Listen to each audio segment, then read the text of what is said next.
चरण सरोज रज निज मन मुकुर सुधार वरणो रघुबर विमल यशो जोदायक फलचारि सियावर रामचंद्र की जय।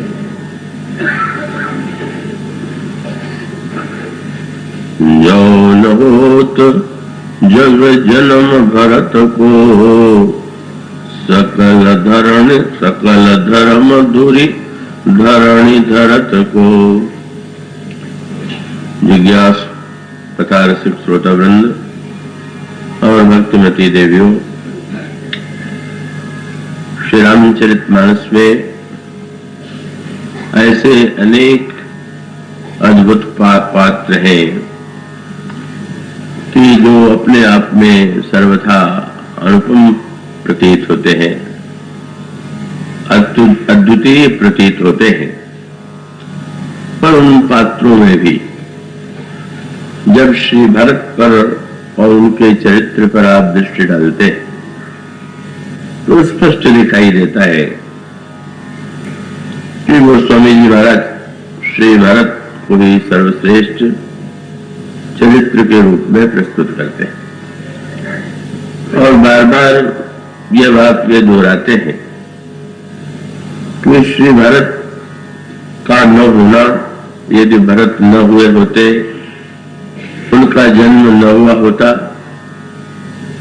तो वस्तुतः ये नहीं कि कोई बात नहीं है, एक व्यक्ति का होना और न होना कोई विशेष अर्थ नहीं रखता, बल्कि यूं कह सकते हैं उनका तात्पर्य ये है कि भले ही परब्रह्म परमात्मा भगवान श्री राम ने अवतार लिया, पर उसके बाद भी वे ये आग्रह पूर्वक कहते हैं यदि श्री भरत न होते तो अनेक ऐसे दिव्य गुण, ऐसी विशेषताएं हैं, ऐसी विलक्षणताएं हैं जो संसार में और व्यक्ति के सामने न आ पाए। इस संदर्भ में जो पंक्ति चुनी गई है, जो न होत जग जन्म भरत को सकल धर्म धुरी धरणी धरत को, गोस्वामी जी ये कहते हैं यदि श्री भरत का जन्म न हुआ होता तो समस्त धर्मों की धुरा को कौन धारण करता।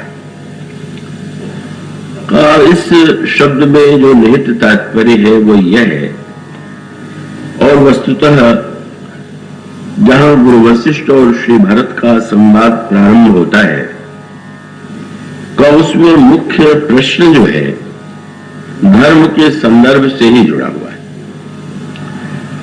धर्म का तात्पर्य यह है कि जो समाज को धारण करता है, पर समाज को धारण करने वाला धर्म वस्तुतः क्या है, इसका निर्णय कैसे होगा। तो यही प्रश्न महाभारत में यक्ष प्रश्न में महाराज युधिष्ठिर से यक्ष ने किया था। यक्ष के अनेक प्रश्नों में से जो प्रश्न युधिष्ठिर के सामने यक्ष ने किए, उसमें जो प्रश्न थे उसमें था कह वार्ता किमाश्चर्यम कह पंथा कश्य मोदते। उसमें एक प्रश्न था मार्ग क्या है, पंथ क्या है, और तब युधिष्ठिर ने जो उत्तर दिया वो युधिष्ठिर के द्वारा दिया गया उत्तर निश्चित रूप से बड़ा ही श्रेष्ठ उत्तर है, समझ में आने योग्य उत्तर है। और वो ये कहते हैं कि यद्यपि यह कहा गया कि वेद ही धर्म के विषय में प्रमाण है, पर वेद एक तो नहीं है, वेद तो चार है। और ऐसा भी नहीं है कि लगता हो कि सारे वेदों में एक जैसी बात ही कही गई हो। तो यदि हम वेदों को प्रमाण मान करके चलें तो वेदों में भी भिन्नता है। और यदि ये कहा जाए कि धर्म की व्याख्या तो स्मृतियों के द्वारा की गई, तो फिर ये कहा गया कि स्मृतियां भी एक नहीं है, 18, और उन स्मृतियों में भी भिन्नता है। और यदि मुनियों की दृष्टि से विचार करें तो मुनियों के मत में भी अलगाव दिखाई देता है। और तब युधिष्ठिर एक सूत्र देते हैं, वह आपने श्लोक सुना होगा, जिसमें वे कहते हैं सूत्र विभिन्ना स्मृतयश्च भिन्ना नैको मुनिर्यस्य वचः प्रमाणम तो धर्मस्य तत्वम निहितम गुहायाम। धर्म का जो तत्व है वो तो जैसे कोई वस्तु किसी गुफा के अंतराल में छिपी हुई और उसे ढूंढ पाना, उसे खोज पाना कठिन इसी प्रकार से धर्म का जो तत्व है वो इतना रहस्यमय है कि उसके लिए तो एकमात्र सूत्र वे देते हैं, महाजनो येन गतस्य पंथ। बस महापुरुष जिस मार्ग से चल रहे हैं उसी मार्ग पर व्यक्ति को चलना चाहिए। महापुरुषों का ही चरित्र जो है वो धर्म के विषय में प्रमाण है। किंतु इस निर्णय के पश्चात भी फिर महाजनों येन गतस्य पंथा के साथ यह प्रश्न तो आता ही है कि महाजन कौन, महापुरुष कौन है, किसे महापुरुष माने। और इस संदर्भ में यह जो अयोध्या कांड है और उस युग में जिस युग में भगवान श्री राम का अवतरण हुआ उसमें तो महापुरुषों की इतनी बड़ी संख्या है कि उन महापुरुषों में से किसी को भी नकारा नहीं जा सकता। तो अब उन महापुरुषों में भी परम प्रामाणिक किसे स्वीकार करें, इसका उत्तर रामचरितमानस की दृष्टि में यह है कि धर्म की सर्वश्रेष्ठ व्याख्या, धर्म का जो सच्चा अर्थ है, तात्पर्य है, और उसको पूरी तरह से एक शब्द जोड़ दिया गया, सकल धर्म। आप जिन महापुरुषों का चरित्र पाएंगे तो उनमें धर्म का बहुधा कोई एक पक्ष जो है बड़ा उत्कृष्ट दिखाई देता है और उसको उस गुण के कारण उसकी पूजा की जाती है, प्रशंसा की जाती है, उनके इतिहास को दोहराया जाता है। हरिश्चंद्र हैं, वो अपने सत्य की सत्यवादिता के कारण विश्ववंद्य हो गए। किंतु क्या ये कहा जा सकता है कि हरिश्चंद्र समाज के लिए परम प्रामाणिक हो सकते हैं? और तब स्पष्ट है कि जब आप हरिश्चंद्र के चरित्र को श्रीमद् भागवत में पढ़ेंगे तो उनके चरित्र में जो कई दुर्बलताएं हैं और बहुत बड़ी दुर्बलताएं वो आपके सामने आएंगी। तो इसका अभिप्राय है कि आज भी अगर कोई विद्वान एक विषय में विद्वान है तो उसका सम्मान होता है, एक कलाकार एक विषय में कलाकार है तो उसे महत्व प्राप्त होता है, पर वो समग्रता तो नहीं।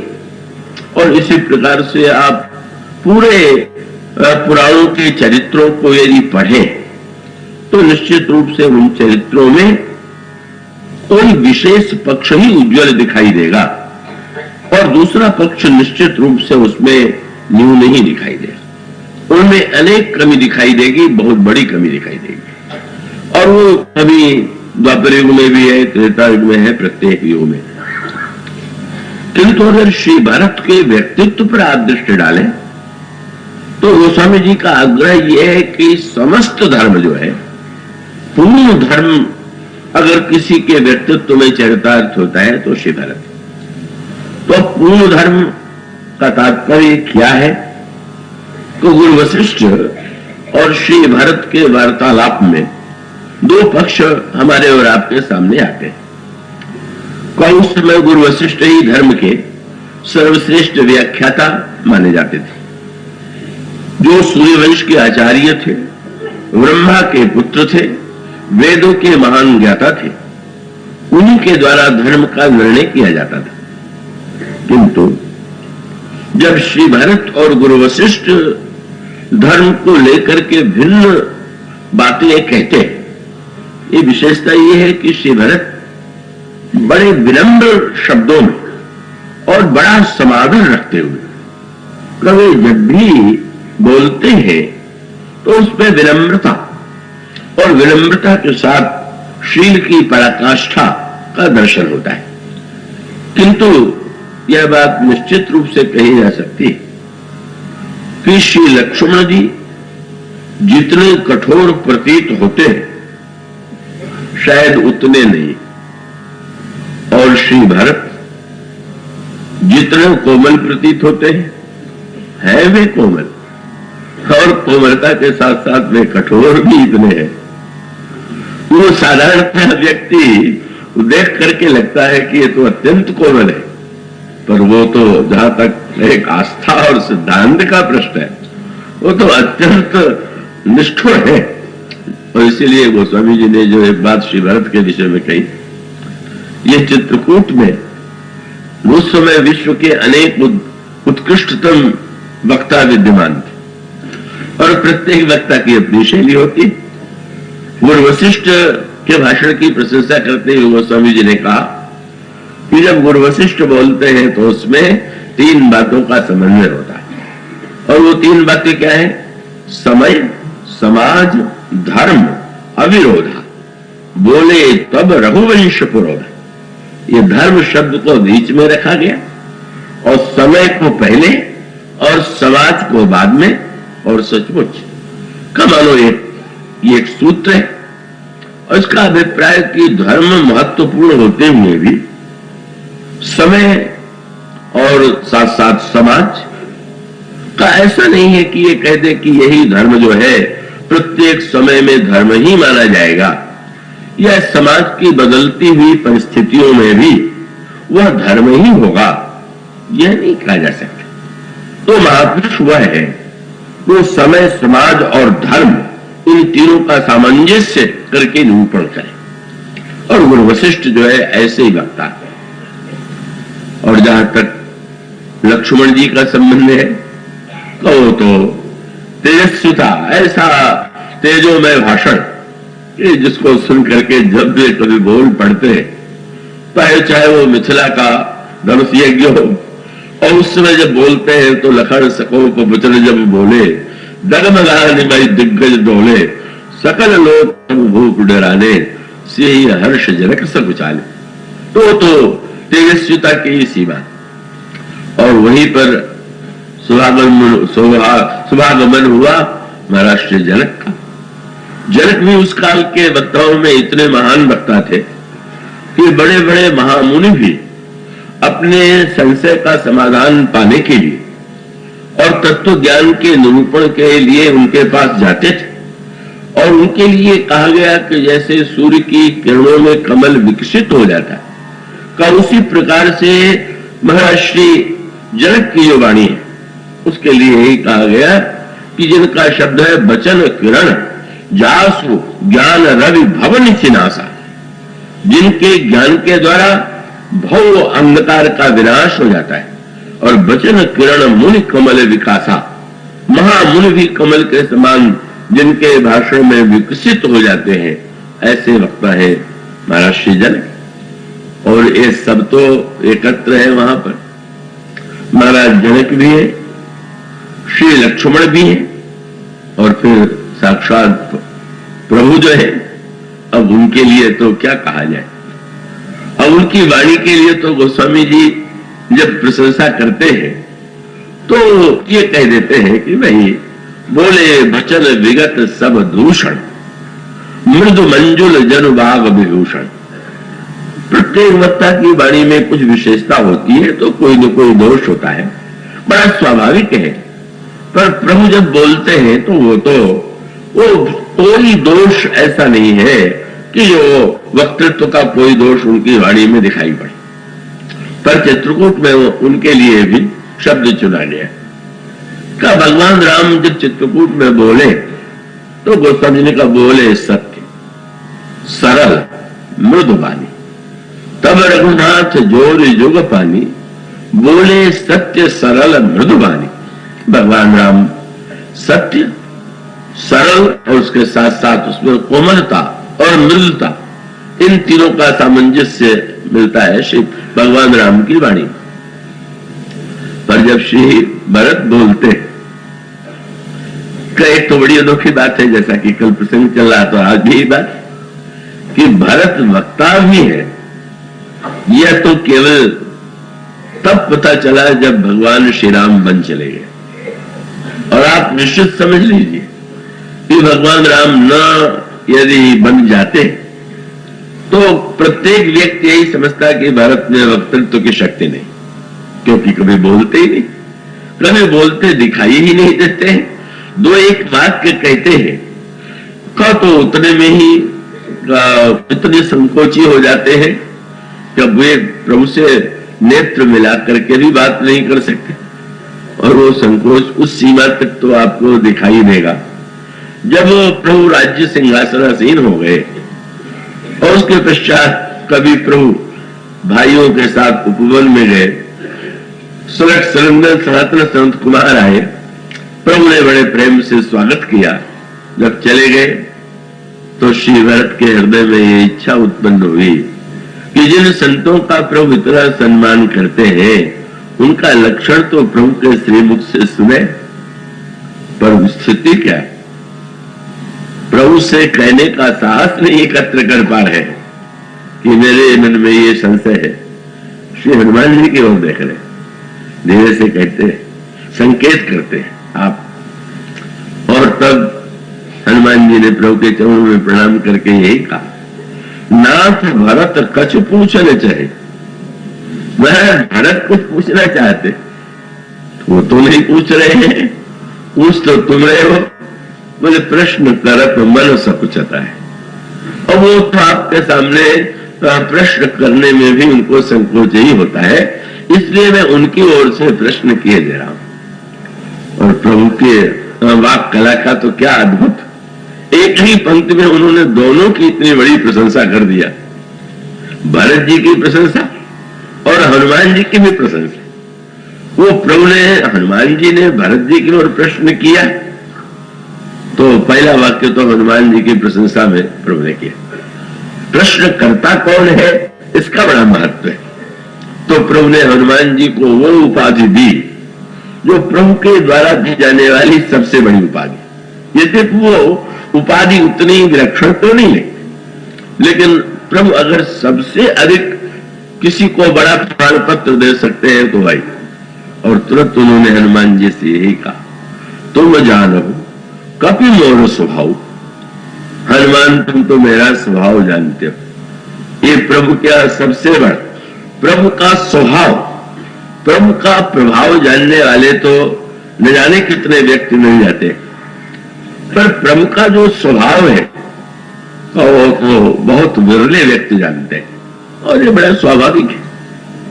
प्रभाव तो दूर से ही परिलक्षित होता है, पर स्वभाव का ठीक ठीक पता तो जब आप किसी के अत्यंत अंतरंग हो जाए, अत्यंत निकट हो जाए, तभी आपको ठीक पता चलेगा कि इनका स्वभाव क्या है। और साथ साथ स्वभाव जानने के प्रशंसा करने के बाद तुरंत उन्होंने कहा, भरत ही मोह के अंतर खाऊ। क्या भरत में और मुझ में रंच मात्र कोई भेद है क्या? मैं तो भरत को अपने आप से अभिन्न मानता हूं। और इसलिए बड़ी मीठी बात हुई, प्रभु ने कह दिया कि भरत तो मुझसे भिन्न नहीं। और उसके बाद प्रभु ने श्री भरत की ओर देखा और देख करके कहा, भरत तुम बताओ तुम्हारे मन में क्या संशय है? उस समय श्री भरत ने ऐसा वाक्य कहा जो उनसे कम से कम सुनने की आशा कोई नहीं कर सकता। ये वाक्य तो बार बार उनके मुंह से सुनने को मिला कि मो समान को पाप निवासी या असमय अवगुण उदय अभागी। लेकिन उस समय श्री भरत ने प्रभु से तुरंत कहा, प्रभु संशय, मोह, भ्रम क्या ये मेरे जीवन में कभी संभव है? और उन्होंने दावा किया कि जागृत की तो बात ही क्या है, नाथ न मोहि संदेह कछ सपने शोक न मोह। ये तो तत्वज्ञ दावा किया करते हैं, सिद्ध वेदांती दावा करते हैं। भरत की भाषा तो भक्तों की भाषा होती, पर आज तो श्री भरत ये कहते हैं कि स्वप्न में भी शोक मोह संदेह मेरे जीवन में नहीं। पर इस दावे के पीछे कितनी विनम्रता है, कितना श्रेय है, आप इस पर दृष्टि डालिए। चकित हो गए श्री हनुमान जी, आज बड़ी अद्भुत भाषा बोल रहे, पर ध्यान आ गया श्री भरत ने ये क्यों कहा। उसका अभिप्राय यह था कि प्रभु जब आपने ये घोषणा कर दिया कि भरत मुझसे अभिन्न है, तो अगर मैं अपने में शोक मोह संदेह स्वीकार करूं तो आप में भी तो मान लिया जाएगा। तो आपसे अभिन्न हूं तो अभिन्न होने के नाते जैसे आप में शोक मोह संदेह नहीं, मुझ में भी शोक मोह संदेह नहीं। प्रभु ने मुस्कुराकर देखा, चलो अंत में स्वीकार तो किया, लेकिन तुरंत वही अपने स्थान पर आ गए। नाथ मोहि संदेह कछु सपने शोक न मोह। लेकिन नहीं प्रभु, ये मेरे किसी साधना का परिणाम नहीं है, तपस्या का परिणाम नहीं है। तब बोले केवल कृपा तुम्हारी ही चिरानंद संदो। प्रभु आप इतने कृपामय है कि अपनी कृपा से ही आपने भरत को वह स्थिति प्रदान कर दिया जो बड़े बड़े तत्व ज्ञान के द्वारा, समाधि के द्वारा प्राप्त कर पाते। इस तरह वह श्री भरत जो बहुत ही मितभाषी, अत्यंत संकोची, कभी नहीं बोले, पर जो बात आपके सामने चल रही थी, प्रभु तो बन गए ही इसीलिए थे। उनको ये लगा कि ये भरत के गुण क्या संसार से ओझल ही रह जाएंगे क्या? लोग क्या भरत को समझ नहीं पाएंगे कि क्या कि भरत का व्यक्तित्व क्या है, कैसा है। और इसको अगर थोड़ा आध्यात्मिक संदर्भ में देखें तो इसमें एक सूत्र है, और वो शब्द बड़े महत्व का है। भगवान राम साक्षात ईश्वर है, और श्री भरत के लिए तो अनेक प्रसंगों में अलग अलग रूपों में उनका स्मरण किया गया। इस जो पंक्ति इस बार केंद्र में रख करके कहा जा रहा है, उसमें धर्म की बात कही गई। दूसरे प्रसंग में होतल भूतल भाव भरत को, उनकी भावना के, और उसके साथ साथ यह भी कहा गया कि भरत ही कहीं सराही सराही राम प्रेम मूर्ति तनुआए।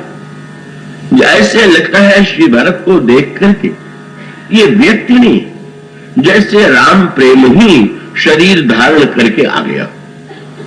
अब सूत्र पर ध्यान दें। पहले तो जब रावण का अत्याचार हुआ और समाधान खोजा गया, तो पता चला कि ईश्वर के द्वारा ही समस्या का समाधान होगा। फिर प्रश्न आया ईश्वर कहां मिलेगा? तो भगवान शंकर ने वहां जब विवाद हुआ तो ये कहा कि ईश्वर तो सर्वत्र रहता है। पर ये प्रश्न जब आया कि ईश्वर सर्वत्र यदि रहता है, तो फिर वो समस्या, इसका अभिप्राय यह है कि वो तो समस्याओं को देख रहा है, और देख रहा है तो समाधान क्यों नहीं देता? तो भगवान शंकर ने एक सूत्र दिया, और वो सूत्र यह था कि वो है तो पर प्रकट नहीं, और जब तक उसे प्रकट नहीं करेंगे, उन्होंने दृष्टांत दिया जैसे लकड़ी में अग्नि के होते हुए भी जब तक उसे घर्षण के द्वारा प्रकट न करे, तब तक वो अग्नि का गुण दिखाई नहीं देता। इसी प्रकार से व्यापक ब्रह्म को प्रकट करने की आवश्यकता है, और प्रकट करने का सूत्र उन्होंने दिया। कैसे प्रकट होगा? तो ये संसार में जो भौतिक पदार्थ है, उसमें से व्यक्ति जो है शक्ति को प्रकट करता है। कृपया पूरी तरह चैतन्य रह करके सुनेंगे।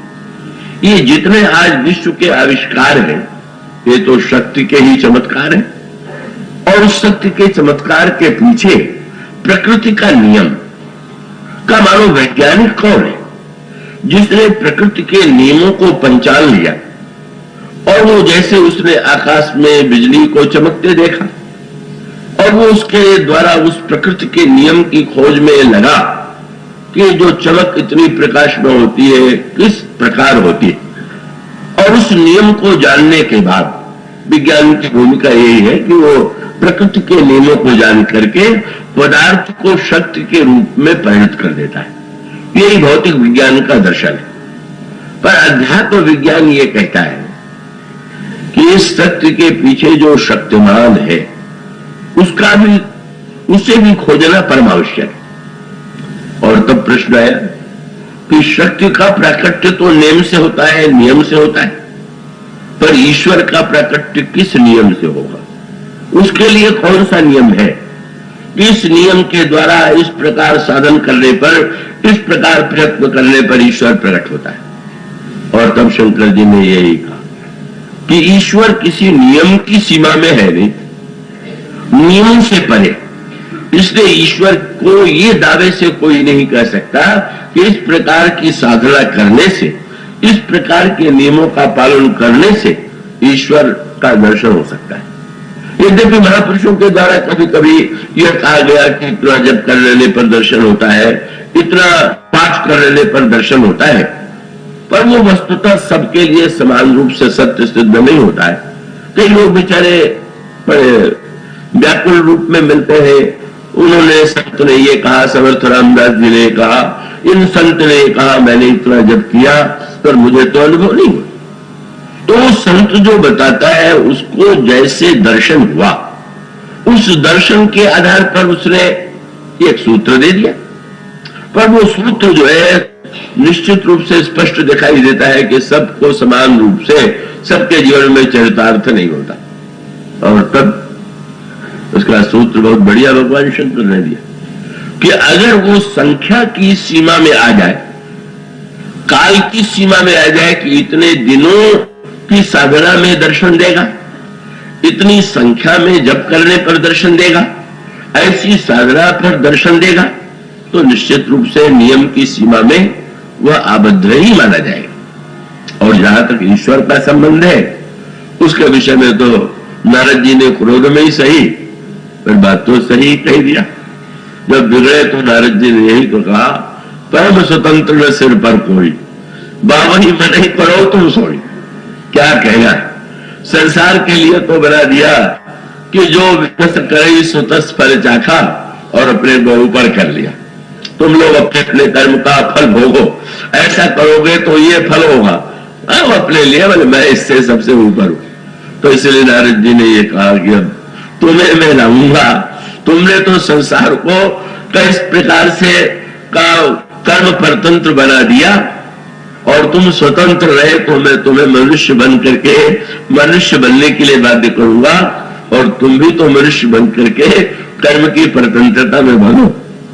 प्रभु मुस्कुराए, लेकिन उसमें सोच रही भगवान कैसे अवतार लेते हैं। अब बड़ी अनोखी बात है, मनु जी ने साधना किया और वरदान दिया तो अवतार हुआ। ठीक, तो अभी मान ले कि मनु जैसी साधना करे तो अवतार लेंगे, और नारद जी ने शाप दे दिया तो अवतार हो गए। तो क्या माने, वरदान से अवतार होता है कि शाप से अवतार होता है? उन्होंने तो न जाने कितने दिनों तक अन्न छोड़ दिया, फल छोड़ दिया, जल छोड़ दिया। नारद जी ने तो कुछ नहीं किया, बड़े क्रोध में आए, बिगड़ खड़े हुए और कह दिया जाओ बंचो मोहि जवन धरि देहा सोई तरह धरो शाप में। मानो उसका अभिप्राय यह है कि वो नियम एक स्थान पर दिखाई देता है, दूसरे स्थान पर ठीक उससे भिन्न स्थिति। तो शंकर जी ने जो बात कही वह यह था कि भाई ईश्वर तो किसी नियम के द्वारा अवतरित होगा नहीं। तो उन्होंने कहा अग जग में सब रहित विरागी और प्रेम के प्रभु प्रगटई जिम यागी। ईश्वर नियम के द्वारा नहीं, प्रेम के द्वारा। अब जिसके हृदय में जिस तरह से प्रेम हो, बस प्रेम तो निश्चित रूप से है, प्रेम तो नियमों से परे माना ही जाता है। प्रेम का कोई गणित भी नहीं है, प्रेम का कोई नियम भी नहीं है, प्रेम की कोई व्याख्या भी नहीं है। तो उन्होंने कहा बस प्रेम के द्वारा ईश्वर प्रकट होता है, और प्रार्थना की गई, प्रेम पूर्वक पुकारा गया और ईश्वर ने अवतार ले लिया। पर भगवान श्री राम ने बालकांड में अवतार लेकर के अनेक महान कार्य पूरे किए, पर प्रभु को यह लगा कि प्रेम के द्वारा तो मैं प्रकट हो गए। फिर वो सूत्र भी आपने सुना कि भरत मूर्तिमान प्रेम है। और जब प्रभु ने देखा कि प्रेम तो अपने को छिपाए हुए ही है, अब प्रेम की समस्या ये है कि प्रेम जहां भी होता है वहां पर अपने को न व्यक्त करना, न प्रकट करना ही उसकी प्रकृति है। तो भरत यदि मूर्तिमान प्रेम है, तो मूर्तिमान प्रेम होने पर श्री भरत इतना पीछे है, वो कभी किसी तरह से भी सामने आते ही नहीं। और जब आते ही नहीं तो मानो अयोध्या कांड में प्रभु ने भरत को मीठी एक ऐसी अनोखी लीला रच दी, बोले मुझे तो प्रकट कर दिया, अब तुम भी तो प्रकट हो जाओ। और इसीलिए वो स्वामी जी ने उनके लिए प्रकट शब्द का ही प्रयोग किया। प्रेम अमीर मंदर गिरा भरत पयोधि गंभीर और मथि प्रगटे सुर साधु हित कृपा सिंधु रघुवीर। प्रेम ने प्रभु को प्रकट किया तो प्रभु ने प्रेम को प्रकट किया। यही श्री राम और श्री भरत का सामंजस्य। और वस्तुतः यही कहा जा सकता है कि अगर भगवान राम प्रयत्न न करते तो श्री भरत के तो कोई गुण, इतने अद्भुत गुण है, और उनकी जो वाणी है कैसे वक्ता है। जब चित्रकूट में वे बोले तो कवि से आशा की सुनने वाले ने, पढ़ने वाले ने, आपने सारे वक्ताओं की विशेषता बता दिया, भरत की वाणी का भाषण, उनके भाषण के लिए भी तो बताइए कैसा बोलते हैं, उनके भाषण में क्या विशेषता है। और गोस्वामी जी ने जो वाक्य लिख दिया, व्यक्ति को हंसी आए बिना नहीं रहेगी। गोस्वामी जी ने कहा सुगम, ठीक है, सुगम तो श्री राम के भाषण के लिए भी कहा, वो वशिष्ठ के लिए कहा भरत का भाषण सुगम, पर तुरंत एक शब्द जोड़ दिया, सुगम अगम। अगम भी है और सुगम भी है। अब लीजिए, अब सुगम है तो अगम कैसे होगा, अगम है तो सुगम कैसे होगा। अच्छा, तो भगवान राम के लिए आपने कहा था बोले सत्य सरल मृदु बानी, तो भरत जी मृदु तो बोलते हैं ना। फिर लिखने लगे सुगम अगम मृदु मंजू, मृदु नहीं मंजू मृदु है, तो अब तो ये तो मान ले कि मृदु है, तो तुरंत बदल गए सुगम अगम मृदु मंजू कठोर। बड़ा कोमल है और बड़ा कठोर है, सुगम है अगम है। और संक्षेप में बोलते हैं कि विस्तार से बोलते हैं। तो उन्होंने कहा कि अब हम क्या कहें। कहा वस्तुतः समस्या है कि अगर अर्थ पर विचार करें तो लगता है बड़ा विस्तार करते, और शब्द पर विचार करें तो लगता है बड़ा संक्षेप में बोलते। वो समझो सुगम अगम मृदु मंजू कठोरे अर्थ अमित अरु आखर थोड़े। मानो पढ़ने वाले ने कहा क्या आप कह रहे हैं, क्या इसका तात्पर्य हुआ। आप कहते हैं सुगम भी अगम भी मृदु भी और कठोर भी। तब वो स्वामी जी ने कहा बात ये है, उन्होंने जो दृष्टांत दिया भरत के लिए वो बड़ा साहित्यिक। उन्होंने कहा भरत के शब्दों को समझ पाना, उसके अर्थ को पूरी तरह, जब वहां पर एक बात है ना, नियम तो ये है बड़ी साधारण क्या माना जाता है कि भाई शब्द का एक अर्थ होगा, या किसी किसी शब्द के 2-3 अर्थ हो सकते हैं, पर शब्दों के अर्थ का तो एक सीमा ही है। पर जब गोस्वामी जी ये कह देते हैं कि अर्थ अमित, शब्द तो उनके सीमित ही है, लेकिन जब उसमें अर्थ है तो उन्होंने कहा 1, 2, 4 अर्थ नहीं, अमित अर्थ। और इसका अर्थ है कि भरत जब बोलते हैं तो सुनने वाले प्रत्येक व्यक्ति को उसमें अलग अलग अर्थों की अनुभूति होती, ऐसा विलक्षण भाषण। और तब गोस्वामी जी से पूछा गया कि लगता है कि आप भरत का भाषण समझ नहीं पाए। कभी तो आपने दोनों शब्दों को लिख करके व्यंग में कहा जाता है ना, कि ज्योतिषी से पूछा गया इस वर्ष वर्षा कैसी होगी, कह दिया घमाघम। अगर पानी बरस गया तो कहा कि हमने तो पहले कहा था कि घमाघम बरसेगा, और अगर नहीं बरसा तो बोले तो घमाघम माने घाम ही घाम, ये मैंने पहले ही से कहा था। तो अब वो भाई, अब आप विचित्र बात कह रहे हैं तो आपके समझ में नहीं आया क्या। तो स्वामी जी ने कहा बस समस्या ये है। उन्होंने दृष्टांत दिया कि जैसे आपके हाथ में दर्पण, और दर्पण में आप अपना मुख देखें तो प्रत्येक अंग तो सामने दिखाई दे रहा है, आंख कान सब दिखाई दे रहा है। लेकिन अगर ये निर्णय करें कि जो अंग दिखाई दे रहा है इसको जरा पकड़ भी ले तो क्या होगा। अब जब आप दर्पण में दिखाई देने वाले अंग को पकड़ने की चेष्टा करेंगे तो किसी तरह से आप अंग को देख रहे हैं प्रत्यक्ष, पर पकड़ नहीं सकते। यही दृष्टांत उन्होंने श्री भरत के लिए दिया। सुगम अगम मृदु मंजू कठोरे अर्थ अमित अरु आखर थोरे और जो मुख मुकुर मुकुर निज पानी गए न जाए अस अद्भुत बानी। यह बात ऐसा अद्भुत बोलते और सचमुच भरत के भाषण पर उनकी जो व्याख्या है, उनके जो शब्द हैं, आप अगर उसको सचमुच अंतरंग में बैठ करके उस पर विचार करें तो सचमुच ऐसी अद्भुत अर्थों की अनुभूति होगी कि क्या कोई व्यक्ति उन समग्र अर्थों को कभी व्यक्त कर सकता है। और वो स्वामी जी ने जो लिखा उसका एक बड़े महत्व का सूत्र है। आइए थोड़ा विचार करके देखें, कितने मृदु प्रतीत होने वाले भरत, कितने कठोर, कितने कोमल, कितने अधिक आज्ञाकारी, कितने विनम्र। और इस संदर्भ में कल जो बात कही जा रही थी और आज भी उसी पर दृष्टि डालिए। गुरु वशिष्ठ तो धर्म की व्याख्या करते और वो धर्म की व्याख्या वर्ण और आश्रम का वो आधार बना करके की गई। और ठीक है, शास्त्रों में तो वर्ण और आश्रम के माध्यम से ही धर्म को एक आकार दिया गया। तो श्री भरत अब वहां पर उनमें और श्री भरत में अंतर का सबसे बड़ी समस्या ये है धर्म के साथ, और यहां पर भी वो समस्या सामने आती है और ये समस्या हमारे आपके जीवन में भी आया ही करती है। और वो समस्या ये है कि आप यदि अपने स्वार्थ का समर्थन करना चाहें तो आपको कोई न कोई वाक्य जो है प्रत्येक ग्रंथ में ऐसा मिल जाएगा कि जिसके द्वारा आप चाहे जिन बातों का समर्थन करना चाहे कर सकते दिखाई देता है। प्रत्येक व्यक्ति जो है अपने स्वार्थ के समर्थन में कोई न कोई पंक्ति ढूंढ लेता है और वहां पर भी ये वृत्ति परिलक्षित हुई। क्या?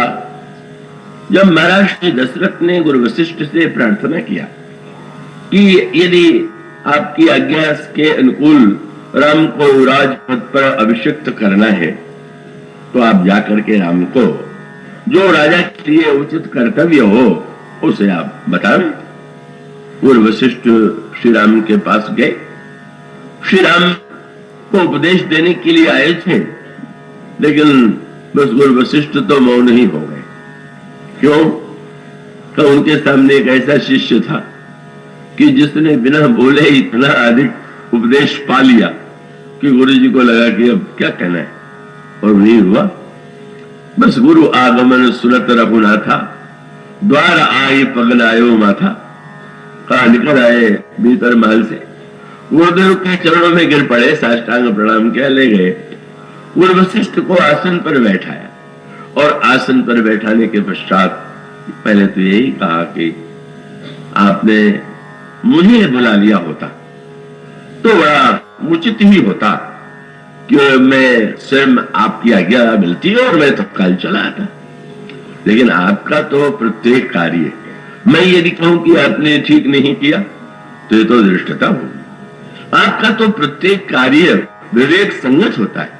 पहले तो मैं संकोच में गड़ गया, गुरुजी यहाँ क्यों आ रहे हैं, पर बाद में मैंने देखा कि ना हमारे गुरुदेव कितने उदार हैं, कितने महान हैं कि उन्होंने सोचा होगा कि राम को बुला लेंगे तो राम तो धन्य हो जाएगा, पर राम का भवन कैसे धन्य होगा, वो तो चल के नहीं आ सकता। आप कितने उदार हैं कि चेतन राम को ही नहीं जड़ को भी धन्य करने के लिए, और वो प्रभु का शब्द यही था, सेवक सदन स्वामी आगमनु मंगल मूल अमंगल दमनु और प्रभुता तजी प्रभु कीन सनेहु भयउ पुनीत आज यज्ञ।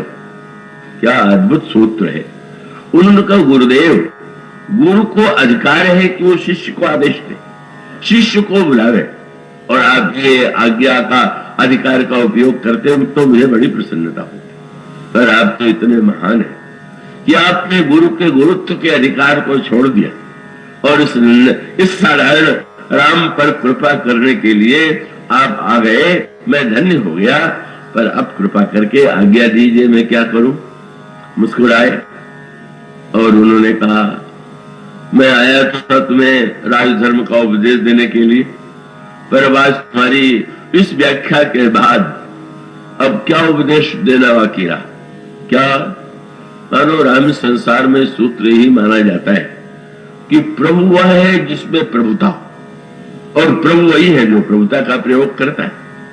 पर जब तुमने एक नया सूत्र दे दिया कि सच्चा प्रभु वह है जो प्रभुता का त्याग भी कर सके, तो मैं समझ गया कि अब तुम जैसे राजा बनोगे तो वह अधिकार का प्रदर्शन नहीं होगा।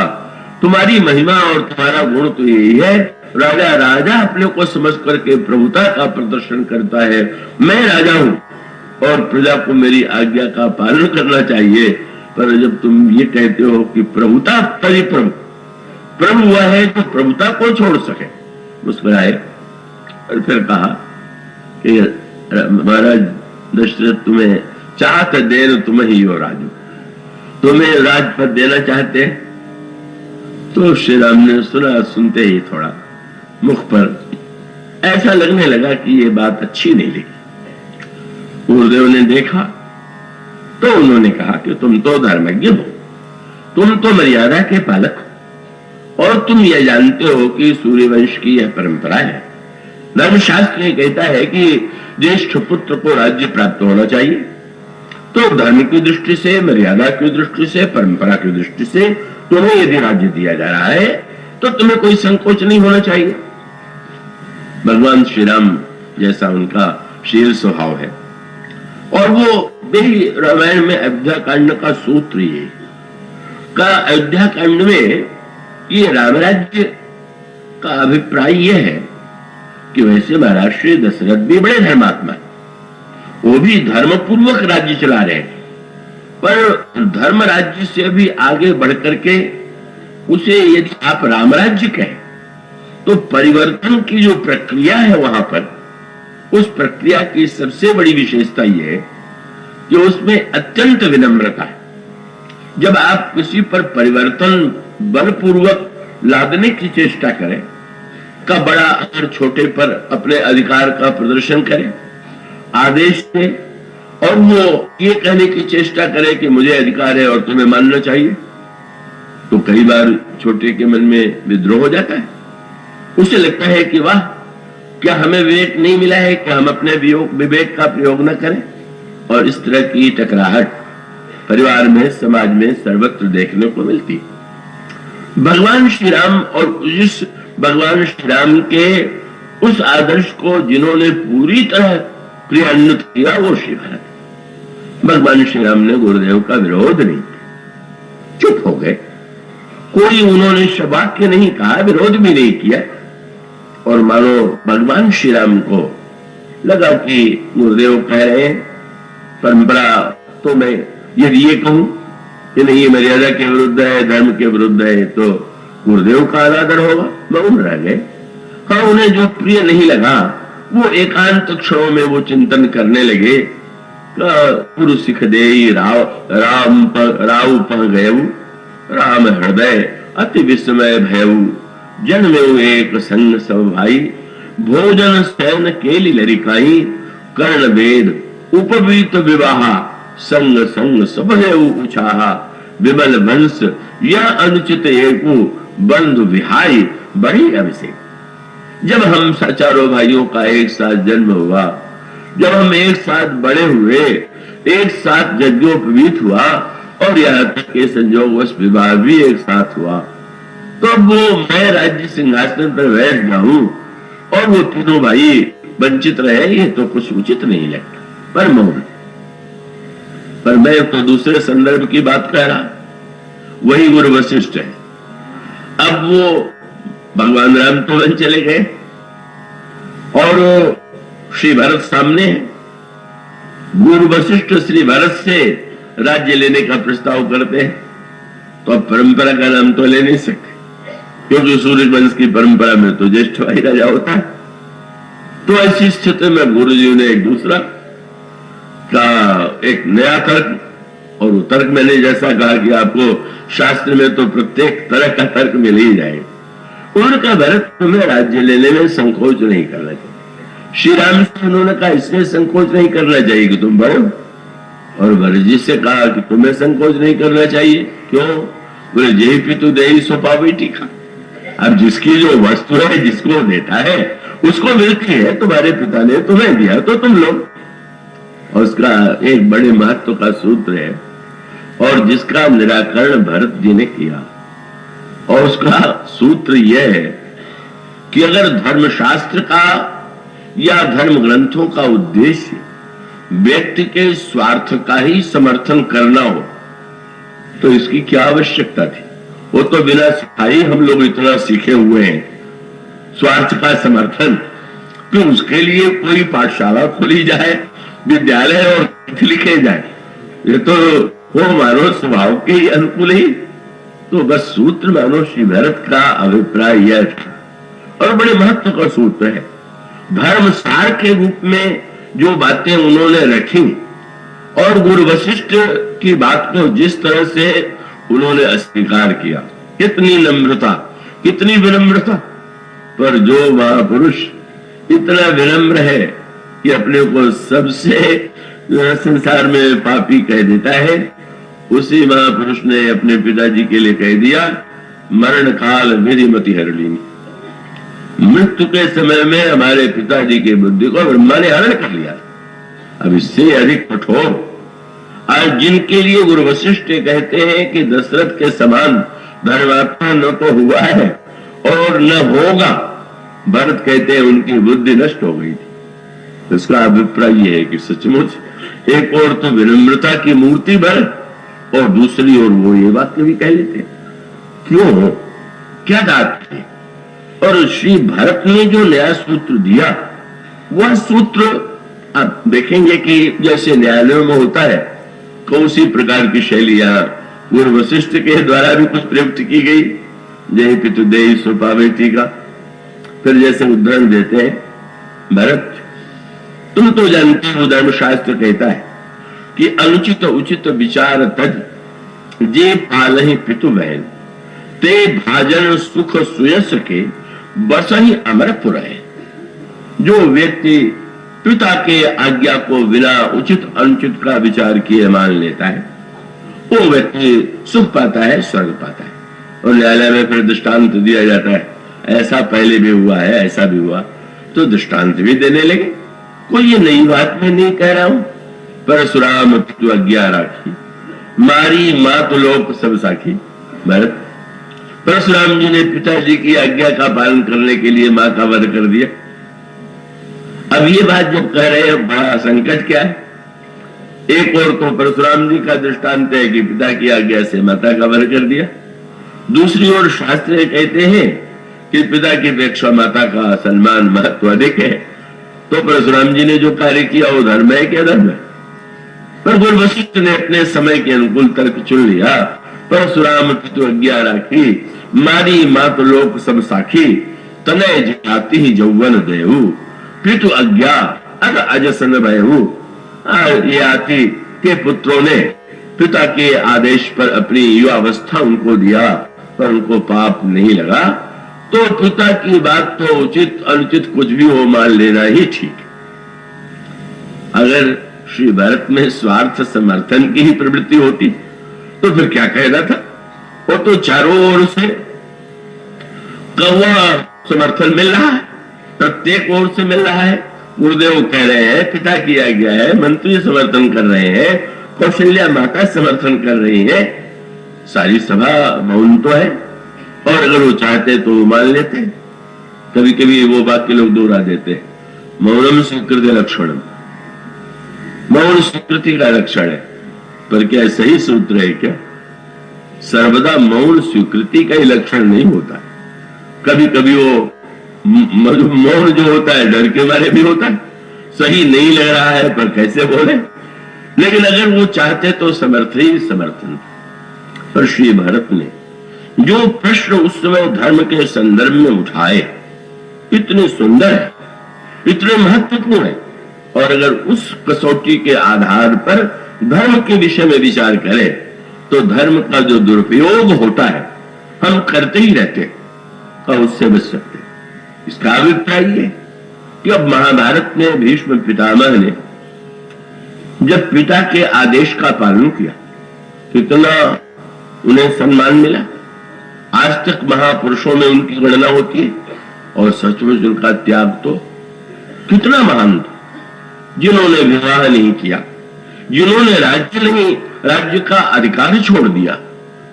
किंतु प्रश्न तो यही कि भीष्म महापुरुष हो सकते हैं, महान त्यागी हो सकते हैं, पर क्या वो समाज के लिए वो आदर्श ही सर्वश्रेष्ठ है क्या? प्रश्न तो ये बड़े महत्व का है। भीष्म ने जो किया, क्या उसका अनुगमन प्रत्येक व्यक्ति को करना ही चाहिए क्या? मुझे स्मरण आता है, बहुत छोटी अवस्था में ही जब प्रवचन का कार्य प्रभु ले रहे थे तो एक सज्जन मिले जबलपुर में, लोग उनको भगत जी कहते थे। भगत जी मेरे पास आए तो अच्छा तो मेरे घर में एक दिन प्रवचन हो जाए। बड़े वृद्ध थे, मुझे ले गए तो फिर मैंने पूछा कि आप किस प्रसंग पर सुनना चाहते हैं? तो उन्होंने यही दोहा, अनुचित उचित विचार अता जी जय पालहि पितु बहन। आप इस दोहे की व्याख्या कीजिए। मैंने व्याख्या की, पर मुझे आश्चर्य हुआ, भगत जी ने भक्ति आदि का प्रसंग नहीं चुन करके ये दोहा क्यों चुन लिया? तो बाद में उनके एक लड़के जो बड़ी अवस्था थे बाहर मिले अकेले में, आपने समझा क्यों ये प्रसंग आपसे कहलवाया गया? क्यों कहलवाया गया? बोले बहुओं से और लड़कों से पड़ती नहीं, नया विवाह करना चाहते हैं और हम लोग विरोध कर रहे हैं, इसलिए आपसे वो समर्थन कराना चाहते हैं, इसीलिए दोहा चुना गया। तो क्या ये दोहा इसीलिए लिखा गया है क्या? अब भीष्म पितामह जो है उन्होंने त्याग किया, लेकिन आप उसका देखेंगे अंततः गत्वा वो बड़े महापुरुष हो गए, बड़े त्यागी हो गए। ये अनेक प्रसंग ऐसे आते हैं। कब वो प्रसंग यही है कि इतने बड़े त्याग उसके द्वारा उनको इच्छा मृत्यु का वरदान मिल गया, पूज्य मानने लगे। पर महाभारत का सारा विनाश जो है उसी के कारण हुआ। और उसका अभिप्राय तो उन्होंने मान लिया कि पिता के हृदय में अगर वासना है तो हमारा कर्तव्य है पूर्ण करना। तो मानो उन्होंने धर्म के एकांगी वाक्य को ही प्रमाण मान लिया कि पिता की आज्ञा कैसे भी क्यों न हो वो तो मानी ही जानी चाहिए। तो मानो उसकी दृष्टि से किसी युग में भी ये बात हो सकती है। परशुराम जी ने तो भगवान राम से ये कहा ही था कि या तो तुम लड़ो, और प्रभु ने कहा अगर न लड़ना चाहे तो एक ही उपाय है कि ये तुम अपना राम नाम छोड़ दो और कोई नाम रखो। क्यों? उन्होंने कहा मुझे तो बड़ा संकोच होता है।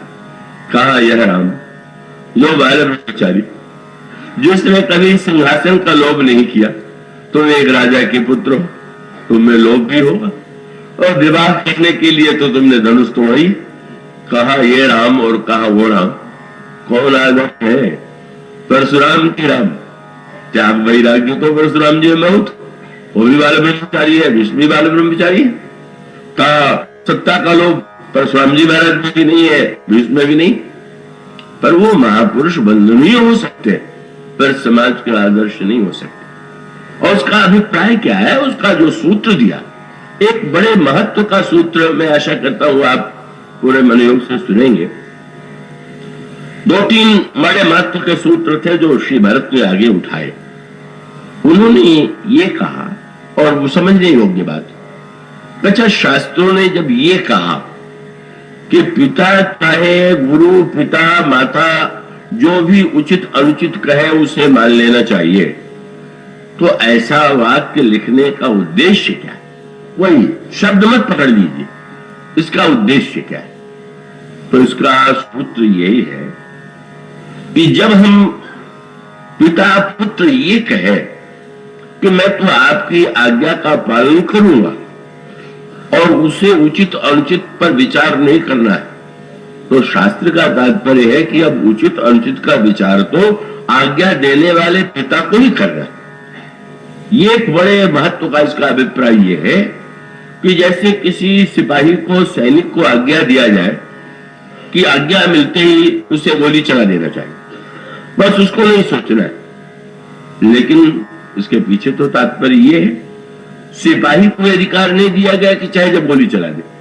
वो कहेंगे कि वो कोई न्याय, उसके साथ जो न्याय का एक प्रतिनिधि है वो आदेश देगा तो चलावेगा। तो इसका अभिप्राय यह है कि उचित और अनुचित का भार अब उस पर है, तो इसका अभिप्राय यह हुआ कि गुरु पिता माता पर कितनी जिम्मेदारी हो गई, कितना भार हो गया कि अगर उचित अनुचित का विचार सामने वाला नहीं करेगा और आप भी नहीं करेंगे तब तो फिर अनर्थ ही हो जाएगा, और वो अनर्थ इस सीमा तक हो सकता है। अब गुरु वशिष्ठ ने कह दिया कि अनुचित उचित का विचार छोड़ करके जो पिता की आज्ञा मानता है उसको समाज में सुख मिलता है और स्वर्ग मिलता है। मान ले पिता अपने पुत्र को आज्ञा दे दे कि तुम उस व्यक्ति की हत्या कर दो, और उस दूसरे व्यक्ति की हत्या वो ये मान करके करे कि वो शास्त्रों में कहा है कि पिता की बात को उचित अनुचित का विचार किए बिना मान लेना चाहिए, तो क्या न्यायालय में जाने पर ये दोहा उसको सजा से छुड़ा देगा क्या कि मैंने तो शास्त्र की आज्ञा का पालन किया है, और वो तो शास्त्र में तो लिखा हुआ है, वो तो कोई न्यायाधीश उसे छोड़ेगा नहीं। और उसका अभिप्राय यह है कि कहीं कहीं जो शब्द है और परशुराम जी का भी जो संदर्भ है वो बड़े महत्व है।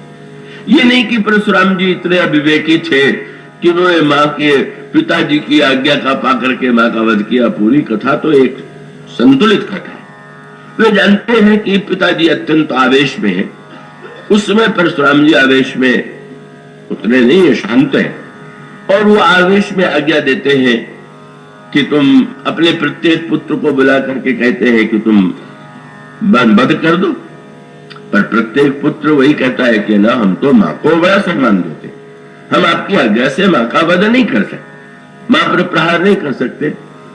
सबसे छोटे परशुराम, और परशुराम जी से जब उन्होंने कहा तब ये कह दिया कि माँ का ही नहीं इन पुत्रों का भी जिन्होंने मेरी आज्ञा नहीं मांगी इनका सबका सिर काट लो। अब ये आवेश में दी गई आज्ञा परशुराम जी ने मान लिया, यही लिखा हुआ, पर पूरी कथा यही नहीं समाप्त हो जाती है। उन्होंने भाइयों का भी सिर काट लिया, माँ का भी सिर काट लिया, पर उसके बाद पिता प्रसन्न हो गए, शांत हो गए। पूछा तुमने मेरी आज्ञा का पालन किया, क्या वरदान चाहते हो? तो उन्होंने यही कहा कि मैं चाहता हूं कि मेरी माँ और भाई सब जीवित हो जाए और साथ साथ इनको याद भी न रहे कि मैंने इनको मारा था। उस कथा का तत्व है कि उन्होंने यह जान करके कि भविष्य में ऐसा हो जाएगा और मैं करा सकता हूं, इस प्रकार का निर्णय उन्होंने किया। किंतु वह वाक्य किसी एक व्यक्ति के, विशिष्ट व्यक्ति के संदर्भ में, चाहे वो भीष्म हो चाहे परशुराम जी हो, तो वो तो समाज के लिए धर्म के समग्र सत्य का वो समर्थन निरूपण नहीं करता। और इस संदर्भ में वो वही सूत्र, और वो मैं कई बार दोहरा देता हूं, वो तो मेरे ही जीवन का संस्मरण है। जब मैं काशी में पढ़ता था, शिवरात्रि के दिन काशी की परंपरा है भांग शंकर जी को चढ़ाना, प्रसाद पीना। तो जो हमारे संस्कृत के अध्यापक थे उन्होंने पूजा किया, भांग पी लिया। मैं साथ में चल रहा था, चलते चलते जब वो चौक में पहुंचे तो भांग का नशा, बस वो लेट गए और उन्होंने मुझसे यही कहा कि अब तो मैं मर गया हूं, मुझे ले चल करके मणिकर्णिका में फूंक दो। रामायण में तो यही लिखा हुआ है कि अनुचित उचित विचार रखें, गुरु पे तुम्हारा तो स्वामी तो बानी, विनय विचार करिए तो मानी। तो फिर शास्त्र में लिखने का अभिप्राय क्या है? क्यों लिखना चाहिए? तो हमें क्यों नहीं मान लेना चाहिए? और उसका उत्तर यही है कि जो जलाने की आज्ञा दे रहे थे वो गुरुजी नहीं बोल रहे थे, भांग बोल रही थी। आज्ञा गुरु की माननी चाहिए, भांग की नहीं। तो गुरु पिता माता जब बोल रहे हो तब न उनकी बात मानी जाए, जब उन पर भी कोई नशा सवार हो। बड़े महत्व का सूत्र ये, बोल कौन रहा? प्रश्न तो ये, जब श्री भरत ये कहते हैं कि गुरु पिता माता की वाणी तो बिना विचार के मान लेना चाहिए, वो वशिष्ठ कहते हैं तुम राज्य स्वीकार कर लो, और स्वीकार करते नहीं, सिंहासन पर बैठते नहीं। क्यों? वह सूत्र यही था। पिताजी के संबंध में जब उन्होंने ये कहा तो वो बहुत विवेक में स्थित होकर के बोल रहे। जब उन्होंने ये वाक्य कह दिया तो एक तात्पर्य तो उनका यह था कि गुरुदेव अगर धर्म शास्त्र के वचनों के द्वारा प्रत्येक व्यक्ति स्वार्थ का समर्थन करे और उनके बड़े महत्व का सूत्र यह था कि अगर कोई यह दृष्टांत दे कि श्री राम ने धर्म माना होगा तभी तो बन गए होंगे, तो ये बात तो तर्क है। लेकिन श्री भरत ने एक प्रश्न उठाया था, कृपया उसको आप थोड़ा ध्यान से सूत्र को समझ लेंगे। और सूत्र यही था, जब वो बोलने के लिए खड़े हुए तो उन्होंने कहा कि गुरु तुमात स्वामी हित बानी, बिना ही विचार करिए हित मानी, उचित के अनुचित किए विचारू, धर्म जाई सिर पातक भारू, तुम तो देहु परम सिख सोई, जो आचरत मोर भल होई। अब यहां तक तो उन्होंने समर्थन वाक्य कहा, पर एक सूत्र उन्होंने दिया, और कितने बड़े महत्व का सूत्र है। और सूत्र यह है, वो कहे यद्यपि यह समझत हो नीके, तदपि हो तो परितोषण जी के, तो अब तुम विनय मोरी सुन लेहु, मोहि अनुहरत सिखावन देहु। इन शब्दों की व्याख्या कितनी गहरी है, कितना गंभीर है। मानो उनका सूत्र यह था और बड़े महत्व का सूत्र था। अगर आप ये कहते हैं, उन्होंने एक शब्द जोड़ करके मानो सब बातों का एक ऐसा संकेत भरा खंडन था, और संकेत यह था कि आप लोगों ने जो कुछ कहा है वो शब्दों को, शास्त्र के वचनों को दोहरा दिया है। आपने मुझे सामने दृष्टिगत नहीं रखा, मुझे अनुहरत, पहले आप मेरी स्थिति पर विचार कीजिए। और उन्होंने जो सूत्र दिए वह कई सूत्र यह थे। एक तो उन्होंने यह प्रश्न किया, जो आगे पूछा उन्होंने, कि किसी वस्तु की श्रेष्ठता का निर्णय परिणाम से होगा कि शास्त्र के वचन से होगा। और इसका अभिप्राय यह है कि मान लीजिए किसी औषधि की बड़ी प्रशंसा आयुर्वेद के ग्रंथ में की गई हो, या आधुनिक चिकित्सा ग्रंथ में की गई हो, तो उस औषधि की प्रशंसा का जो प्रमाण है वो ग्रंथ है कि व्यक्ति है। और इसका अर्थ, अगर वह दवा किसी को दी गई और उसकी मृत्यु हो गई, तो क्या वो दवा की जो प्रशंसा है, आज भी ऐसी अनेक औषधियां हैं जो मृत्यु जीवन दायिनी मानी जाती है, पर किसी किसी व्यक्ति की, अनेक ऐसे व्यक्ति होते हैं कि वो औषधि का प्रयोग होते ही पेंसिलिन के विषय में प्रसिद्ध ही है, कहीं मृत्यु हो जाती है। उसका अभिप्राय है कि औषधि का महत्व तो है, पर वो की प्रामाणिकता तो व्यक्ति से जुड़ी हुई, और इसी को गीता में स्वधर्म कहा गया। और भरत यही अपने संदर्भ में ये कहते हैं कि आप लोगों ने मुझ पर दृष्टि नहीं डाला।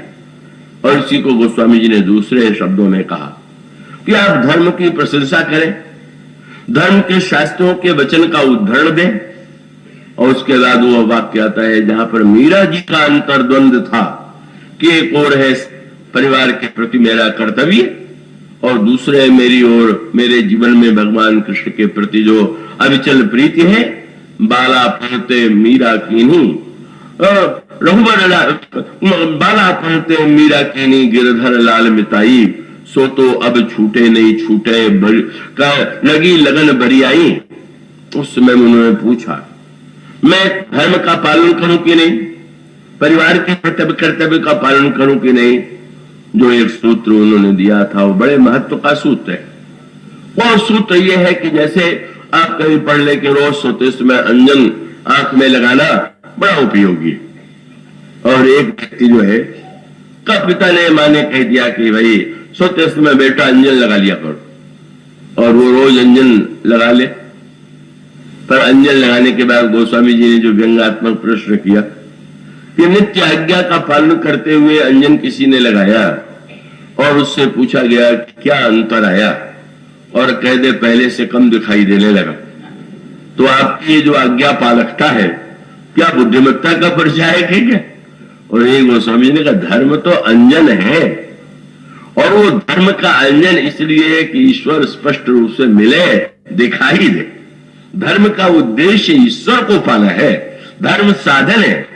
और मीरा जी से कहते हैं अंजन कहा नहर जो फूटे, बहुतक कहो कहा लो, तुलसी सोई सब भांति परमहित, पूज्य प्राण ते प्यारो, और जाते हो स्नेह राम पद, ये तो हम अब तो हमारो। श्री भरत का महानतम सूत्र यही था। जिस धर्म की दुहाई दी जा रही है, इस धर्म का परिणाम तो सामने है। क्या? बोले पितु सुरपुर। जिस दवा का सेवन करके पिताजी स्वर्ग चले गए और सिया राम क्या हुआ आपके धर्म से? और करण चाहो मोहिराज, वारे आपका धर्म।